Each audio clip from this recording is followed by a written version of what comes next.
साथियों नमस्कार। उम्मीद करता हूँ आप अच्छे होंगे, बढ़िया होंगे, मस्त होंगे। बीएससी फर्स्ट ईयर और क्लास 11th का टॉपिक है आबंद लंबाई, आबंद कोण, आबंद ऊर्जा के बारे में इस वीडियो में डिस्कशन करेंगे। इससे रिलेटेड आपके सभी कॉन्सेप्ट क्लियर होने वाले हैं इस वीडियो में। तो साहब चर्चा करें आबंद लंबाई की। सबसे पहले काय की चर्चा करा? आबंद लंबाई की। तो आबंद बॉन्ड लेंथ, आबंद लंबाई। ओके, हम एटम को जो हम क्या मानते हैं कि साहब एटम जो है गोलाकार एटम होता है और एटम के बीचों बीच में न्यूक्लियस होता है, नाभिक होता है। ठीक है, तो दोनों एटम के नाभिकों के बीच की दूरी, इस नाभिक से इस नाभिक के बीच की दूरी, इसी को क्या कहेंगे अपन? आबंद लंबाई कहेंगे। इसी को क्या कहेंगे? बॉन्ड लेंथ कहेंगे। होता क्या है, एटम जो अट्रैक्ट होते हैं आपस में, ओके, उनमें हाइड्रोजन का परमाणु मॉडल समझा होगा।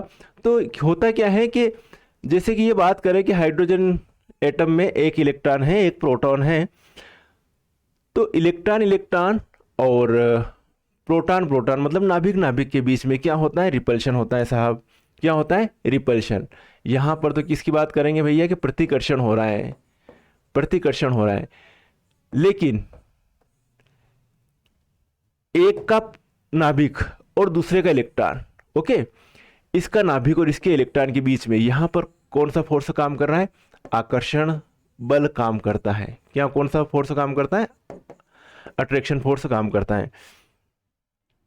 तो कोई भी एटम है, एक अनंत दूरी से पास में आ रहे हैं, तो एक फिक्स्ड जगह आके वो और ज़्यादा ओवरलैप नहीं करेंगे। एक जगह आके वो फिक्स हो गए, मतलब वहाँ पर आकर्षण बल और प्रतिकर्षण बल दोनों बराबर हो गया, और उस कंडीशन में दोनों परमाणुओं के नाभिकों के बीच की दूरी को क्या कहेंगे अपन? आबंद लंबाई कहेंगे साहब। तो किसी सहसंयोजक अणु में आबंद से जुड़े हुए दो परमाणुओं के नाभिकों के बीच की दूरी, किसी सहसंयोजक अणु में, मतलब जो बॉन्ड बनता है उसके कहा गया है कि साझे के इलेक्ट्रॉनों से बनता है साहब। एक इलेक्ट्रॉन इसका, एक इलेक्ट्रॉन इसका, तो इनके बीच में ये बॉन्ड बन गया। ओके, तो किसी सहसंयोजक अणु में आबंद से जुड़े हुए दो परमाणुओं के नाभिकों के बीच की दूरी को आबंद लंबाई कहते हैं। आबंद लंबाई को अंगस्ट्रॉन पिकोमीटर में बता सकते हैं अपन साहब।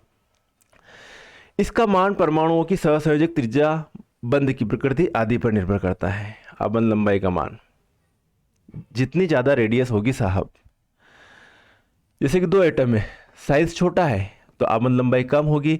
साइज बड़ा है एटम का, है ना, परमाणु का साइज बड़ा है, तो आबंद लंबाई क्या होगी? ज़्यादा। कहने का मतलब है कि जैसे जैसे एटम की साइज बढ़ती जाएगी वैसे वैसे बॉन्ड लेंथ, आबंद लंबाई कई वेगा बढ़ती जाएगा साहब। ओके, होगा क्या? बंध की प्रकृति। अब बंध भी अलग अलग प्रकार के, जैसे कि मैं कहूँ कि सी सिंगल बॉन्ड है, सी डबल बॉन्ड है और सी ट्रिपल बॉन्ड है साहब। तो जैसे जैसे बंध की संख्या बढ़ती जाएगी वैसे वैसे बॉन्ड लेंथ क्या होती जाती है? कम होती जाती है, क्योंकि एटम पास में आते जाते हैं। जैसे जैसे बंध संख्या बढ़ती है वैसे वैसे। ओके, अब हम बात करें जैसे कि कार्बन परमाणु, जैसे कार्बन का एटम लिया साहब आपने, ये एटम कार्बन परमाणु हिंदी वर्ड है, एटम अंग्रेजी वर्ड है। अगर हिंदी इंग्लिश मीडियम में थोड़ा बहुत कंफ्यूजन रहता है बच्चों को, कोई इतना थोड़ा नॉर्मल अंग्रेजी आनी चाहिए। तो जैसे कार्बन एटम है, इसकी रेडियस दे रखी है साहब 0.77 अंगस्ट्रॉन। ओके, मेरी बात समझ रहे? और यदि क्लोरीन की बात करेंगे साहब, ये क्लोरीन एटम है और इसकी जो रेडियस है, ये रेडियस दे रखी है 0.99 अंगस्ट्रॉन। मेरी बात समझ रहे हो? कार्बन परमाणु की सहसंयोजक त्रिज्या 0.77 अंगस्ट्रॉन है साहब, और क्लोरीन परमाणु की 0.99 अंगस्ट्रॉन होती है। तो मैं कहूँ कि CCl के बीच में यदि बॉन्ड बनता है तो इनके बीच की डिस्टेंस कितनी होगी? तो दोनों को जोड़ दिया जाए, बोले तो इसकी सहसंयोजक त्रिज्या, इसकी जो एटॉमिक रेडियस है इसको जोड़ दिया जाए, है ना, इसकी एटॉमिक रेडियस को जोड़ दिया जाए 0.77, और इसकी एटॉमिक रेडियस ये 0.99। यदि आप दोनों को जोड़ोगे तो 1.76 अंगस्ट्रॉन। यही क्या हो जाएगी? आबंद लंबाई हो जाएगी CCl के बीच की। मेरी बात समझ रहे हो ना? समझ रहे हो बिल्कुल। अब माना कि ये देखें कि कार्बन कार्बन के बीच की आबंद लंबाई कितनी है, तो कार्बन की जो है एटॉमिक रेडियस 0.77 अंगस्ट्रॉन है, 0.77 अंगस्ट्रॉन है, 1.54 अंगस्ट्रॉन कार्बन कार्बन के बीच की बॉन्ड लेंथ हो जाएगी, आबंद लंबाई हो जाएगी। अब बात करें कि CCl के बीच की बॉन्ड लेंथ कितनी होगी, तो इसकी जो एटॉमिक रेडियस है साहब 0.77 है, इसकी 0.99 है, टोटल जोड़ दिया अपन ने 1.76 सही जाएगा। क्लोरीन क्लोरीन के बीच की 0.99 अंगस्ट्रॉन है, 0.99 अंगस्ट्रॉन है, तो ये जो है रेडियस हो जाएगी इसके नाभिक से इसके नाभिक के बीच की दूरी, वो हो जाएगी 1.98 अंगस्ट्रॉन। आई समझ में बात? चला आगे बड़ा साहब, तो ये तो हो गई, ठीक है। तो प्रूव हो रहा ना कि एथेन में कार्बन कार्बन अमन लंबाई कितनी वेवे है, 1.54 अंगस्ट्रॉन वेवे है साहब, 1.54 अंगस्ट्रॉन। आई बात समझ में? आगे बात करा, CCl में अमन लंबाई 1.76 अंगस्ट्रॉन, ओके। और क्लोरीन क्लोरीन के बीच की 1.98 अंगस्ट्रॉन, एक लाइन और जोड़ सकते हो चाहो तो अपनी मर्जी से। अबे बात करा आप ही आबंद लंबाई ने प्रभावित करने वाला कारक, आबंद लंबाई को प्रभावित करने वाले कारक कौन कौन से हैं साहब? सबसे पहला बात करें आप ही संयोजित परमाणु की ऋण विद्युतता में अंतर। माना कि दो एटम हैं, ओके, उनके बीच में सहसंयोजक बंध है, अलग अलग कंडीशन है। मेरा मानना है जैसे जैसे इनके बीच की ऋण विद्युतता में अंतर बढ़ता जाएगा, ओके, एटॉमिक रेडियस का तो है ही, लेकिन इलेक्ट्रोनेगेटिविटी में अंतर बढ़ेगा, दो परमाणुओं के बीच की इलेक्ट्रोनेगेटिविटी में अंतर बढ़ेगा, वैसे वैसे क्या होगा, आबंद लंबाई कम होती जाएगी। जैसे कि मैं बात करूं कि HF की और HCl की, इन दोनों की ऋण विद्युतताओं में ज़्यादा अंतर है, ठीक है, और इनकी ऋण विद्युतताओं में कम अंतर है, तो आबंद लंबाई कम किसकी होगी, E की कम वेगा, E की ज़्यादा वेगा, बस ये कॉन्सेप्ट आनी जगह। तो यदि आबंदी परमाणु की ऋण विद्युतता में अंतर होता है, परमाणुओं की ऋण विद्युतता में इलेक्ट्रोनेगेटिविटी में अंतर होता है, तो आबंद लंबाई कम होती है, ठीक है। आगे बात करा, हो क्या रहा है साहब, बंध क्रम बहुलता, बंध क्रम बहुलता। अगर मैं कहूँ, क्या कहूँ कि कार्बन कार्बन के बीच में सिंगल बॉन्ड है साहब, ये सिंगल बॉन्ड दे रखे है, तो सिंगल बॉन्ड की तो ई में जब ई की एटॉमिक रेडियस है और ये एटॉमिक रेडियस दो ने जोड़ लाऊंगा 0.77 0.77 1.54 अंगस्ट्रॉन हो जाएगा। लेकिन जब जैसे बॉन्ड बढ़ रहा है, बंध संख्या बढ़ रही है, तो ये एटम और पास में आ रहे हैं, ये कहा जा रहा है साहब। तो 1.34 अंगस्ट्रॉन हो जाएगी आबंद लंबाई, अठिने 1.20 अंगस्ट्रॉन बे जाएगा। हमारी बात समझ में आई? तो बंधों की बहुलता बढ़ने पर बंध लंबाई कम होती जाती है। आगे चला साहब, संकरण का प्रभाव, ओके, हाइब्रिडाइजेशन की बात कर रहे साहब। तो एकल बंध की जो भी बॉन्ड लेंथ होगी उसके अकॉर्डिंग एकल बंध की तुलना में द्विबंध और त्रिबंध के लिए ये कितनी होगी, 0.67% और 0.60% होती है, ठीक है। द्विबंध व त्रिबंध के लिए यह मान एकल बंध की तुलना में क्रमशः कितने परसेंट हो जाता है, 0.67% और 0.60% होता है। अगली बात करें, रिजोनेंस की बात करें साहब, अनुनाद की बात करें, रेजोनेंस अनुनाद प्रभाव। तो जिन यौगिकों में अनुनाद प्रदर्शित होता है, जैसे कि बात करा आपके भाई साहब बेंजीन रिंग की बात करा, काय की बात करा, बेंजीन रिंग। और बेंजीन रिंग में क्या होवे साहब, हर जगह कार्बन कार्बन है ये साहब, हर जगह carbon carbon carbon carbon carbon carbon carbon carbon, C6H6 होता है साहब बेंजीन का फार्मूला। और हर कार्बन से हाइड्रोजन अटैच रहता है, हर कार्बन से हाइड्रोजन अटैच रहता है, यह सभी ने मालूम है। अब क्या करें कि यहाँ पे double bond single bond, double bond single bond, double bond, resonance होता तो ये वाला बॉन्ड यहाँ चला जाएगा, तो डबल बॉन्ड यहाँ पर, फिर यहाँ पर, यहाँ पर, रिजोनेंस हो रहा है साहब, अनुनाद हो रहा है। तो रिजोनेंस के कारण इस वाले कार्बन पर, माना कि यहाँ पर डबल बॉन्ड था, अब कहाँ चला गया, इन दोनों कार्बन के बीच में चला गया। जैसे कि 1 2 3 4 5 6, 1 2 3 4 5 और 6, जो बॉन्ड 1 और 6 के बीच में था वो चला गया 1 और 2 के बीच में। तो यहाँ पर तो जो डबल बॉन्ड था वो सिंगल बॉन्ड में कन्वर्ट हो गया। तो यहाँ पे क्या है, रिजोनेंस के कारण जरूरी नहीं कि यहाँ की बॉन्ड लेंथ में 1.54 अंगस्ट्रॉन मानूं और यहाँ की बॉन्ड लेंथ जो है 1.34 अंगस्ट्रॉन मानूं, ये दोनों गलत हो जाएगा। होगा क्या, दोनों ही जगह 1.39 अंगस्ट्रॉन 1.39 अंगस्ट्रॉन बॉन्ड लेंथ होगी ड्यू टू रिजोनेंस, अनुनाद के कारण थी। हमारी बात समझ में आई? तो जिन यौगिकों में अनुनाद प्रदर्शित किया जाता है उन यौगिकों में आबंध लंबाई कम हो जाती है जब बेंजीन में कार्बन कार्बन बंध दूरी 1.54 अंगस्ट्रॉन की जगह 1.39 अंगस्ट्रॉन पाई जाती है। बिल्कुल सही बात। चल आगे बढ़ा। आबंध लंबाई से क्या ज्ञात होता साहब? क्या ज्ञात होता आबंध लंबाई से?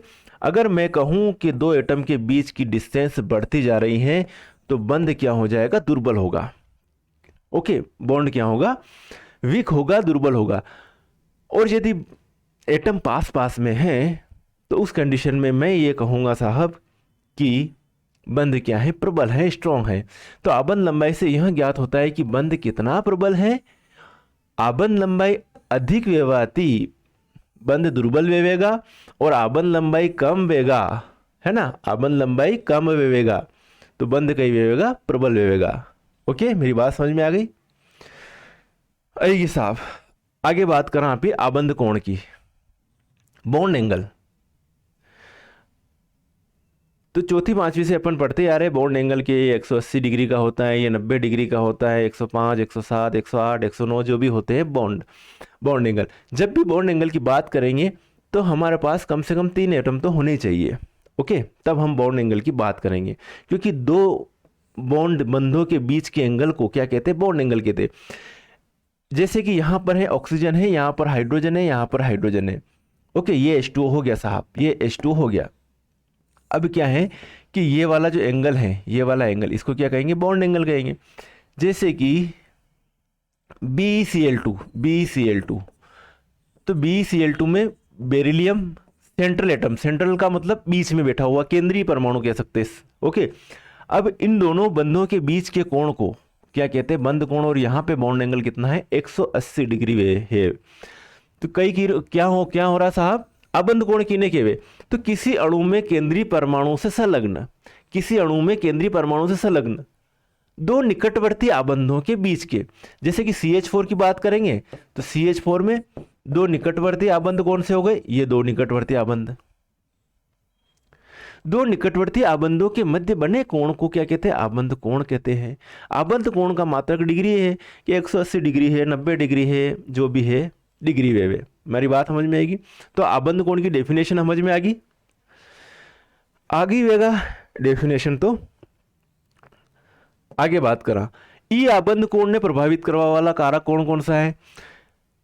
आबंध कोण ने प्रभावित करवा वाला कारक है साहब केंद्रीय परमाणु की संकरण अवस्था। सबसे पहले केंद्रीय परमाणु की संकरण अवस्था। तो मैं एग्जाम्पल के तौर पर एक तो ले लूं CO2, ये CO2। संकरण वाला टॉपिक पढ़ोगे तो संकरण में वाला भी वीडियो बना रखा है, सारी चीज़ें कॉन्सेप्ट क्लियर हो जाएगी। Lone pair bound pair count करना है और इजी है संकरण का कॉन्सेप्ट निकालना। CO2 है साहब आपके पास, BF3 है आपके पास, और कई ले रखियो CH4 ले रखियो आपने, CH4, यो CH4 ले रखियो है। हमारी बात समझ में आई? 3 एग्जाम्पल लिया है अपन ने।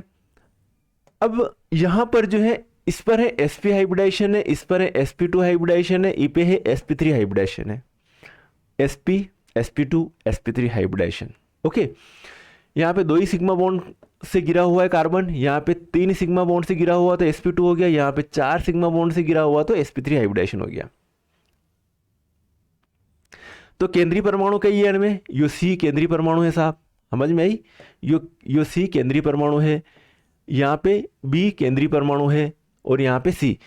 जो sp sp2 ने sp3 नजर आई रहा, sp sp2 sp3 संकरित अवस्था में होते हैं, अतः इनके बंध कोण का मान 180 डिग्री, इको कतरो है 180 डिग्री, इको 120 डिग्री, बॉन्ड एंगल इको 109 डिग्री 28 मिनट होता है। हमारी बात समझ में आई? आगे वेगा अबे तो बहुत इजी वे में आपको समझा रहा हूँ विथ नोट्स के, PDF के, और ये अगर साथ साथ में लिख लोगे तो आपको जो है आगे कहीं प्रॉब्लम नहीं आने वाली। अब आगे बात करो साहब, संकर ऑर्बिटलों में एकांकी इलेक्ट्रॉन युग्म की उपस्थिति, काय की उपस्थिति? एकांकी इलेक्ट्रॉन युग्म की उपस्थिति। मेरे संकर ऑर्बिटलों में एकांकी इलेक्ट्रॉन युग्म की उपस्थिति। अब मेरी बात समझना, संकर ऑर्बिटल होता क्या है? जैसे कि मैं कहूं कि ये CH4, यो CH4 लियो अपन ने, एक ले लेंगे आप ही NH3, यो ले लियो अपन ने NH3, और ये ले लिया अपनों ने H2O। ठीक है, तो CH4 में कार्बन के पास कोई एकांकी इलेक्ट्रॉन युग्म, इनको एकांकी इलेक्ट्रॉन युग्म, ये बंधी इलेक्ट्रॉन युग्म। तो CH4 में कार्बन के पास कोई एकांकी इलेक्ट्रॉन युग्म नहीं, सभी बंधी बॉन्डिंग इलेक्ट्रॉन युग्म है, ये बंधी इलेक्ट्रॉन युग्म है। कोई भी बॉन्ड बनता है दो इलेक्ट्रॉनों की साझेदारी से। यहाँ पे ये इलेक्ट्रॉन कोई बॉन्ड नहीं बना रहा है, ये वाला इलेक्ट्रॉन जुड़ा, तो इनको कहेंगे अनाबंधी इलेक्ट्रॉन युग्म या एकांकी इलेक्ट्रॉन युग्म या लोन पेयर, एकांकी इलेक्ट्रॉन युग्म। और इन्हें कहा कहवांगा बंधी इलेक्ट्रॉन युग्म, बंधी इलेक्ट्रॉन युग्म।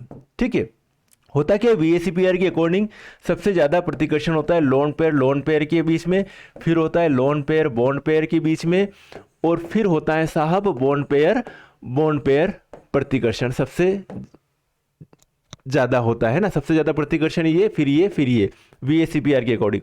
तो जैसे जैसे इलेक्ट्रॉन युग्म की संख्या बढ़ रही है, एकांकी इलेक्ट्रॉन युग्म, वैसे वैसे प्रतिकर्षण ज़्यादा होता है, और प्रतिकर्षण के कारण बॉन्ड एंगल कहाँ होता है, हो जाता है, घट जाता है। कहने का मतलब है साहब कि ई पे भी sp3 हाइब्रिडेशन है, ई पे भी sp3 हाइब्रिडेशन कार्बन पर, और ई ऑक्सीजन पर भी sp3 हाइब्रिडेशन है।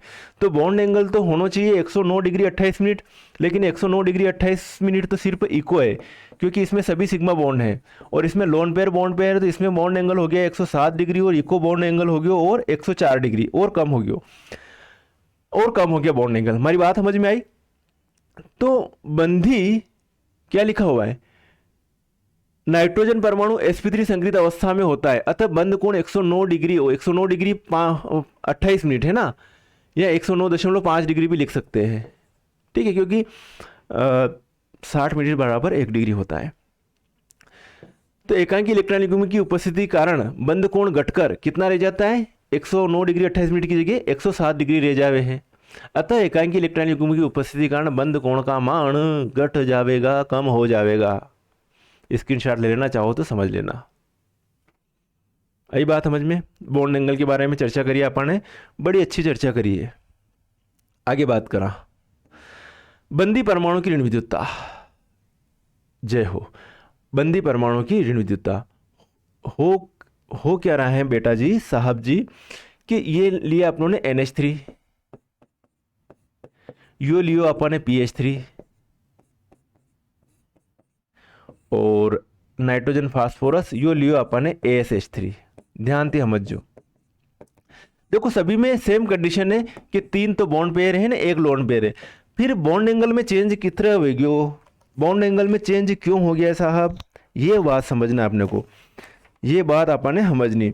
यो तो बॉन्ड एंगल है 107 अप्रोक्स है ना, 107.5 डिग्री है।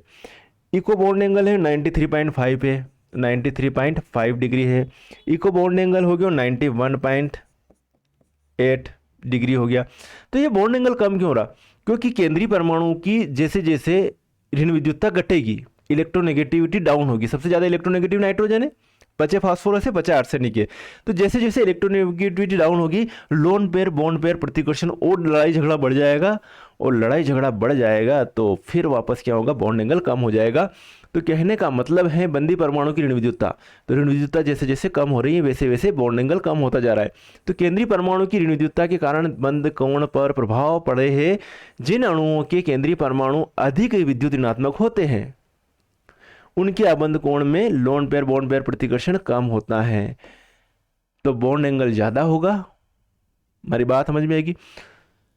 आई बेगा, तो यही तो बात लिखी रहेगी कि सबसे ज़्यादा बॉन्ड एंगल NH3 का ऋण विद्युतता का घटता हुआ क्रम, जैसे जैसे ऋण विद्युतता कम होगी वैसे वैसे बॉन्ड एंगल भी घट तो जाएगा। क्लियर है साहब? अब है बात करें आप ही आबंध कोण को इंपॉर्टेंस गई है, महत्व गई है आबंध कोण का, बॉन्ड एंगल का इंपॉर्टेंस। तो बॉन्ड एंगल तो काम आवे नहीं, किसी भी मालिक्यूल का जैसे 180 बॉन्ड एंगल आ रहा तो हम कहेंगे साहब इसकी जो है आकृति रेखी होगी।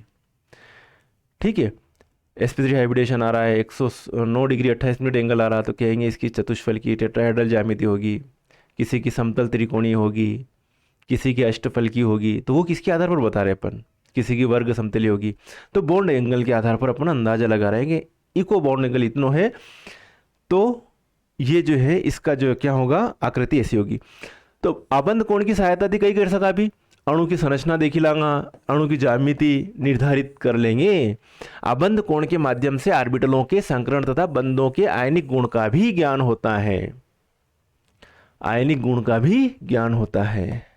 आगे बढ़ा साहब, लास्ट टॉपिक बच्चो है आबंध ऊर्जा।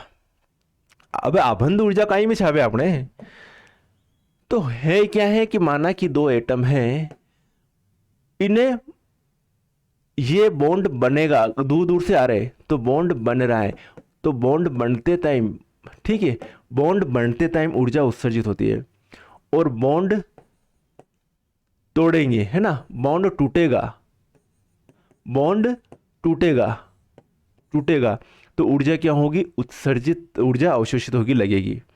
तो किसी अणु में दो परमाणुओं के बीच आबंध के बनने में, आबंध बनेगा तो ऊर्जा क्या होगी, उत्सर्जित होगी। तो आबंध के बनने में जितनी ऊर्जा उत्सर्जित होती है उसे बंध की आबंध ऊर्जा कहते हैं। या फिर यूं भी लिख सका डेफिनेशन कि किसी भी अणु के दो परमाणुओं के बीच आबंध को तोड़ने में जितनी ऊर्जा की आवश्यकता होती है, जितनी ऊर्जा की आवश्यकता वे वणी ने कही के वे आबंध ऊर्जा कहते हैं। इसका मात्रा किलो जूल पर मोल है। हमारे हिसाब से अतरी बात समझ में आएगी होगा। बिल्कुल सिंपल लैंग्वेज में समझा रहा हूँ ताकि जो बच्चा बिल्कुल भी उसका बेसिक क्लियरिटी हो वो भी समझ पाए हमारे इन वीडियो से, हमारे इन लेक्चर से। जिनका बिल्कुल कभी केमिस्ट्री ढंग से पढ़ी नहीं हो वो भी क्लियर कर पाए। बात समझ में आई? चलो आगे बढ़ा। अब बात करांगा, अब बहुपरमाणु अणु मतलब जिसमें ज़्यादा एटम हो, जैसे CH4 है, ठीक है, एक तो ये कंडीशन अलग है, और एक जैसे कि ये CH4 है, इसमें बहुपरमाणु अणु हो गया। तो बहुपरमाणविक अणु के लिए आबंध ऊर्जा को दो प्रकार से व्यक्त किया जाता है। कर लांगा साहब, एक तो आबंध वियोजन ऊर्जा और औसत। तो आबंध वियोजन ऊर्जा मतलब ई बॉन्ड ने तोड़वा में कितनी एनर्जी लगी, फिर ई बॉन्ड ने तोड़वा में कितनी एनर्जी लगी, फिर ई बॉन्ड ने, फिर ई बॉन्ड में, 4 बॉन्ड तोड़ांगा और फिर वापस औसत निकालांगा, औसत आबंध ऊर्जा इस तरीके से निकालेंगे। तो पहले बात करते हैं आबंध वियोजन ऊर्जा की, मतलब कोई सिंगल बॉन्ड तोड़ेंगे तो कैसे तोड़ेंगे। तो किसी बहुपरमाणु अणु में किसी आबंध को तोड़ने के लिए जितनी ऊर्जा की आवश्यकता, कौन सा ही आबंध ले लो, किसी में 5 बंध है, किसी में 4 बंध है, तो किसी भी बॉन्ड को, सिंगल बॉन्ड को तोड़ने के लिए भाई साहब इतनी इतनी एनर्जी लग रही है। तो तोड़ने के लिए जितनी ऊर्जा की आवश्यकता वे है उन्हें आबंध वियोजन ऊर्जा कहते हैं, और इसे डी से प्रदर्शित करते हैं, डिसोसिएशन एनर्जी। एक ही यौगिक में एक समान बंधों में डी के मान अलग अलग हो सकते हैं। अभी बात करा अभी अनिश पे आया। अभी देखो अपन ने लियो CH4, कई लियो अपन ने CH4, मेथेन को मालिक्यूल लियो। अब मेरा मानना है कि सबसे पहले कौन सा बॉन्ड टूटेगा, यो बॉन्ड टूटेगा। एक बॉन्ड यो तोड़ दियो अपन ने, मतलब इन्हें कह दियो कि यो CH3H बॉन्ड है। तो ई बॉन्ड ने तोड़वा में कितनी एनर्जी लगी, 102 किलो जूल पर मोल। फिर एक तो टूट गयो, अभी बचोगे CH2H बचो। अब ई बॉन्ड ने तोड़वा में एनर्जी कितनी लगेगा, 105। फिर CHH बॉन्ड ने तोड़वा में एनर्जी कितनी लगेगा, 108। फिर ई बॉन्ड ने तोड़वा में C और H लास्ट बचो, ई बॉन्ड ने तोड़वा में एनर्जी कितनी लगेगा, 83। मतलब एक एक बॉन्ड तोड़ते गए, तो उस कंडीशन में एनर्जी का रेशियो ये रहा। तो अब साहब औसत आबंध ऊर्जा निकाल रहे हैं, तो सभी ने जोड़ लांगा, 102, 105, 108, 83 बटे कितना बॉन्ड तोड़िया अपन ने, 4 बॉन्ड तोड़िया है एक एक करने। किस पहला यो बॉन्ड तोड़ियो तो बचो CH3, फिर यो बॉन्ड तोड़ियो तो यो CH2H हो गयो, फिर यो बॉन्ड तोड़ियो, फिर लास्ट में बचो यो बॉन्ड। एक तरह से यूं देख लो आप। तो औसत आबंध ऊर्जा कितनी मिलेगा, 99.5 किलो कैलोरी पर मोल, ये हो जाएगा। आई बात समझ में? आगे होगी, बिल्कुल माइंड में बैठ गई होगी कि औसत आबंध ऊर्जा निकालनी पड़ेगी किसमें, बहुपरमाणविक अणुओं के लिए। अब बात करना बंध संख्या। जय हो। अठने कई वीडियो के बंध संख्या प्रभावित करने वाले कारक पड़ रहे हैं ना आबंध ऊर्जा को। तो अठने कई हो रही हो कि बंध संख्या, तो ट्रिपल बॉन्ड है कार्बन कार्बन के बीच में, ई में है डबल बॉन्ड, ई में है सिंगल बॉन्ड। तो स्वाभाविक है कि ट्रिपल बॉन्ड मजबूत होगा ही सही, तो ट्रिपल बॉन्ड को तोड़ने के लिए ज़्यादा एनर्जी की आवश्यकता होगी, फिर वो डबल बॉन्ड के लिए फिर वो सबसे कम एनर्जी की आवश्यकता होगी सिंगल बॉन्ड के लिए। ठीक है, तो दो परमाणु के बीच बंध संख्या अधिक होने पर आबंध ऊर्जा उतनी ही अधिक होगी, तो सबसे ज़्यादा बॉन्ड एनर्जी इसकी लगेगी ट्रिपल बॉन्ड के बीच, कार्बन कार्बन ट्रिपल बॉन्ड। आगे बात करा अति व्यापन से बने बंध की बंध ऊर्जा। ओके, संकरित ऑर्बिटलों की आकृति, तो sp3 ऑर्बिटलों में अति व्यापन से बने बंध की बंध ऊर्जा sp2 sp ऑर्बिटलों से बने बंध की ऊर्जा से अधिक होती है। समझ में आया ना? जैसे sp3 ऑर्बिटलों में अति व्यापन से बने बंध की बंध ऊर्जा sp2 और sp ऑर्बिटलों के बने बंध की बंध ऊर्जा से क्या होगी? अधिक होगी, मतलब sp3 की एनर्जी ज्यादा होगी। ओके, आगे बढ़ा साहब, ऑर्बिटलों में अति व्यापन का प्रकार। अब अलग अलग प्रकार से अति व्यापन होता साहब। एक तो ये भी कह सकते हैं कि पीपी ये समाक्ष अति व्यापन है और यो पीपी है पार्श्ववर्ती अति व्यापन। तो पार्श्ववर्ती अति व्यापन से बाउंड जो बनता है वो वीक बनता है, समाक्ष अति व्यापन से बंध बनता है वो स्ट्रॉन्ग बनता है, प्रबल बनता है। आई मेरी बात समझ में? तो ऑर्बिटलों के अतिव्यापन का प्रकार में समाक्ष अतिव्यापन से बने बंध ऊर्जा अधिक होती है, क्योंकि तोड़ने के लिए ज़्यादा एनर्जी लगेगी साहब, तथा पार्श्ववर्ती अतिव्यापन से बने बंध की बंध ऊर्जा क्या होती है? कम होती है ना? कम होती है, कम एनर्जी लगेगी उस बंध को तोड़ने के लिए, है ना? आगे बढ़ा, प्रबल बंध बनता है तथा परमाणुओं का आकार बड़ा होता है, तो है ना, क्या लिखा है? परमाणु आबंधी परमाणु का आकार।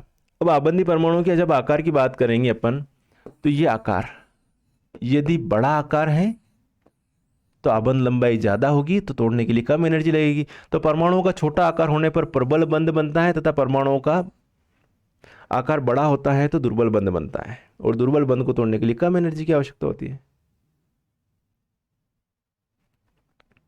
मेरी बात समझ में आ गई?